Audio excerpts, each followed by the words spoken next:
పీకే Veeramallu success meet పెట్టి దాంట్లో మాట్లాడతాడు, వాళ్ళ ఫ్యాన్స్ని రెచ్చగొట్టుకుంటా దాడి చేయండి మీరు కూడా సోషల్ మీడియాలో అని. అంటే దాడి చేయండి అని ఏంది? మామూలుగా అయితే డైరెక్టర్ పోయి కొట్టడం కానీ తిట్టడం కానీ కొట్టడం చేయలేరు. దాడి చేయటం అంటే ఏంది? సోషల్ మీడియాలో బూతులు తిట్టడం. మరి బూతులు తిడితే తప్పు అని చెప్పి కేసులు పెడితే జడ్జీలేమో అక్కడ పోయిన తర్వాత సోషల్ మీడియాలో అట్లా తిట్టకూడదని చెప్పి వాళ్ళేమో రిమాండ్లు విధిస్తూ ఉంటారు.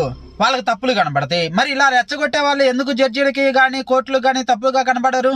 ఒక హత్య జరిగినప్పుడు ఎవరైతే చేశారో ఆ చేసిన వాళ్ళతో పాటు ఎవరైతే ప్రేరేపించారో వాళ్ళని కూడా తీసుకుపోయి జైల్లో వేస్తారు, బొక్కలో వేస్తారు. మరి అలాంటప్పుడు సోషల్ మీడియాలో ఇలా చెయ్యండి అని చెప్పే ఇలాంటి వాళ్ళని ఎందుకు కోర్టులు వదిలిపెడుతున్నాయి?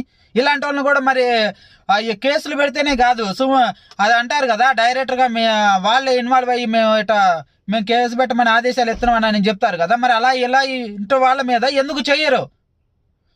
ఇలాంటి వాళ్ళ మీద కూడా చేయాలి కదా.